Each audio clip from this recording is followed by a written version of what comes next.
हर किसी युवा के मन में, चाहे वो लड़का हो या लड़की हो, एक निश्चित समय के बाद मन में यह ख्याल जरूर आता है कि उसका होने वाला जीवन साथी कैसा होगा। जैसे ही किसी भी जातक के घर में उसके घर वालों द्वारा उसकी शादी की चर्चा की जाती है, तो उस समय हर किसी शादी योग्य लड़का या लड़की के मन में यह ख्याल जरूर आता है कि उसका होने वाला जीवन साथी कैसा होगा, उसकी नौकरी क्या होगी, क्या वह व्यवसाय करता होगा, दिखने में कैसा होगा, गौर वर्ण का होगा या श्याम वर्ण का होगा, या अनेक प्रकार की बातें उस युवक या युवती के दिमाग में चलती रहती हैं। क्या हम इसका पूर्वानुमान लगा सकते हैं? जी हाँ, इसका सटीक पूर्वानुमान लगाया जा सकता है। तो आज मैं उन सब युवक युवतियों के लिए यह वीडियो बनाने जा रहा हूँ जिनके मन में यह उत्सुकता है कि उनका जीवन साथी किस प्रकार का होगा, और इसे आप आसानी से समझ सकते हैं जो आज मैं आपको समझाने जा रहा हूँ। और इसके माध्यम से आप पूर्व में जान सकते हैं कि आपको आने वाले समय में किस प्रकार का जीवन साथी मिलने वाला है। इसके लिए आपको किसी से पूछने की जरूरत नहीं पड़ेगी, आप स्वयं यह पता लगा पाएंगे। बस आपको उसके लिए मेरे साथ इस वीडियो के अंत तक बना रहना होगा, जिससे आप आसानी से यह समझ सकते हैं कि यह फॉर्मूला हमें अपनी कुंडली पर किस तरह से लगाना है। इसके लिए आपको कोई गुणा भाग करने की जरूरत नहीं। मैं आपको जो जो बताऊंगा, आपको बस खुद की कुंडली में वह चीज देखनी होगी और आप जान जाएंगे कि आपका जीवन साथी कैसा होने वाला है। क्योंकि विवाह एक ऐसा बंधन है जो किसी भी युवक या युवती के लिए पूरे जीवन भर का साथ होता है। तो जाहिर सी बात है, यह किसी के मन में भी उत्सुकता हो सकती है। यह जो मैं आपको फॉर्मूला बताने जा रहा हूं, आप इसे उन जातकों पर भी ट्राई कर सकते हैं जिनकी शादी हो चुकी है। आपको यह फॉर्मूला एकदम सटीक मिलेगा। तो वीडियो में आगे बढ़ने से पहले जो भी नए व्यूअर्स चैनल पर है, वह चैनल को जरूर सब्सक्राइब कर लीजिए, क्योंकि इस चैनल पर इस प्रकार की जानकारियां हमेशा प्राप्त होती हैं। साथ ही साथ बेल नोटिफिकेशन भी ऑन कर लीजिए, जिससे चैनल पर अपलोड होने वाली हर एक वीडियो का नोटिफिकेशन आपके पास सबसे पहले पहुंचे। और आप वीडियो को लाइक और शेयर भी जरूर करें। तो शुरुआत करते हैं और जानते हैं कि हम कुंडली के माध्यम से किस प्रकार जान सकते हैं अपने जीवन साथी के बारे में। तो इसके लिए आपको सबसे पहले एक बात का ध्यान देना है, जो मैं आपको स्क्रीन के माध्यम से भी नोट करवाने जा रहा हूं। इसे आप किसी पेज पर नोट कर लें, जिससे आपको अपनी कुंडली देखने में आसानी होगी कि आपको किस तरह का जीवन साथी मिलने वाला है। तो इसके लिए हमें एक ज्ञान होना चाहिए, किस ग्रह का स्वामी कौन है।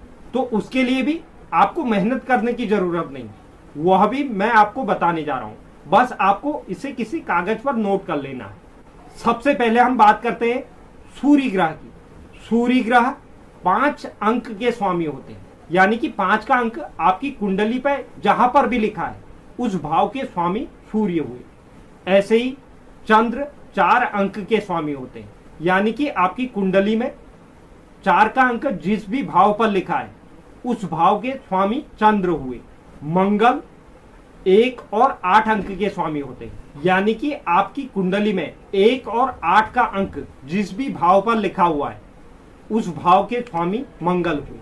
इसी तरह से बुध की अगर हम बात करें तो बुध ग्रह 3 और 6 अंक के स्वामी होते हैं। 3 और 6 अंक आपकी कुंडली पर जिस भी भाव पर लिखे हैं उन 2 भावों के स्वामी बुध ग्रह हुए। देवगुरु बृहस्पति की 2 राशियां हैं, 9 और 12 का अंक, यानी कि धनु राशि और मीन राशि। 9 और 12 का अंक आपकी कुंडली पर जिस भी भाव पर लिखा है उस भाव के स्वामी देवगुरु बृहस्पति हुए। ठीक इसी तरह से 2 और 7 का अंक आपके जिस भी भाव पर लिखा है इस भाव के स्वामी शुक्र ग्रह हुए, यानी कि शुक्र ग्रह के पास 2 राशियां हैं, एक तो 2 का अंक यानी कि वृषभ राशि और 7 का अंक यानी कि तुला राशि। इसी तरह से शनि ग्रह के पास भी 2 राशियां होती हैं, यानी कि मकर और कुंभ राशि।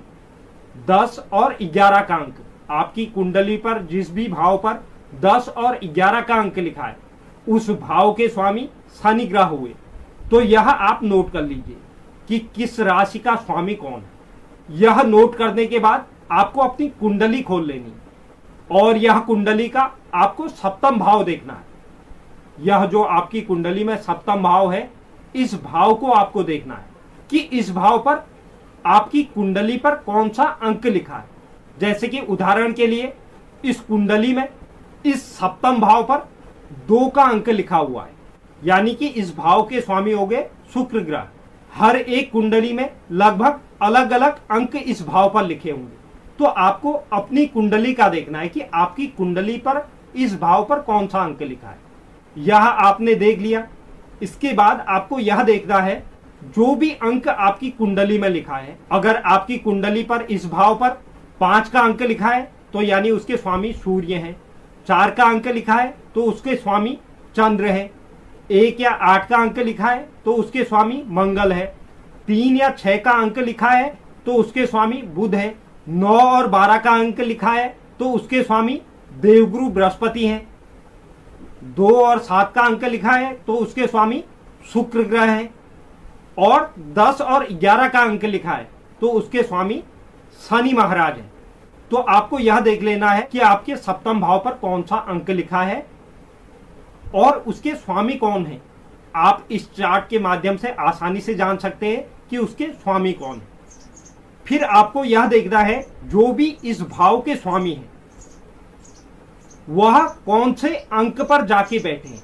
आपकी कुंडली में सप्तम भाव का स्वामी यानी कि इस भाव का स्वामी जो विवाह का भाव होता है, उस भाव का स्वामी कौन से अंक पर जाके बैठे हैं। तो जैसे इस कुंडली के अनुसार सप्तम भाव के स्वामी शुक्र ग्रह होते हैं और वह जाकर एकादश भाव में 6 के अंक पर बैठ गए, यानी कि बुध ग्रह की राशि में, क्योंकि 3 और 6 का अंक बुध ग्रह के अंतर्गत आता है।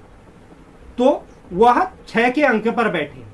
तो आपको अपनी कुंडली में यही देखना है कि आपका सप्तम भाव का स्वामी किस अंक पर जाके बैठे।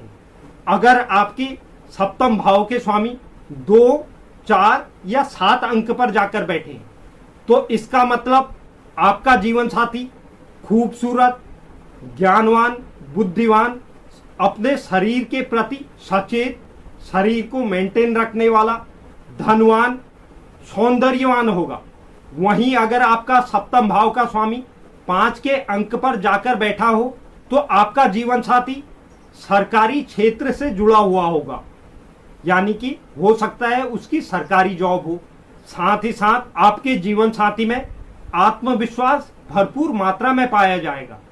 लेकिन हो सकता है आपका जीवन साथी थोड़ा उग्र स्वभाव का हो, यानी कि उसे गुस्सा अधिक आता हो।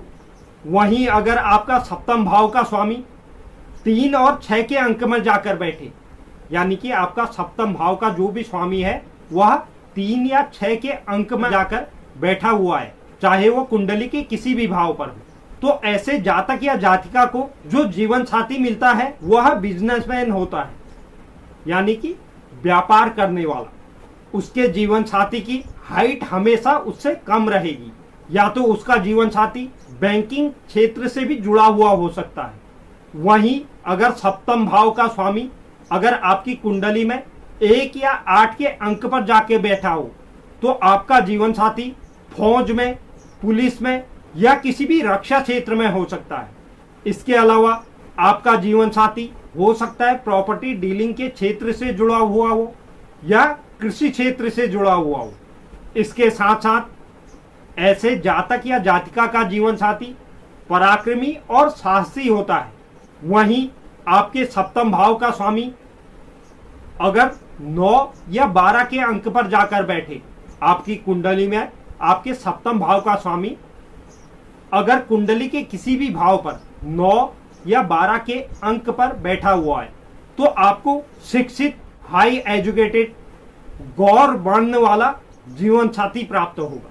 आपका जीवन साथी सरकारी क्षेत्र से जुड़ा हुआ हो सकता है, यानी कि सरकारी जॉब जिसमें टीचिंग क्षेत्र हो, या कोई प्रख्यात पंडित, ज्योतिष विद्वान, इस तरह का आपका जीवन साथी हो सकता है। साथ ही साथ आपके जीवन साथी में विवेकशील और धैर्यवान प्रवृत्ति भी पाई जाएगी। वहीं अगर आपका सप्तम भाव का स्वामी जाकर 10 या 11 के अंक पर विराजमान हो जाए तो ऐसे जातक या जातिकाओं को श्याम वर्ण का जीवन साथी प्राप्त होता है, यानी कि हो सकता है सांवला हो या काला हो। उसका जीवन साथी न्यायप्रिय होगा, साथ ही साथ लौह के क्षेत्र से जुड़ा हुआ होगा, गरीबों और असहाय की मदद करने वाला होगा। और ऐसे जातकों का जीवन साथी कड़ी मेहनत करने वाला होता है, अपने परिश्रम के दम पर वह कुछ भी हासिल करने की क्षमता रखता हो।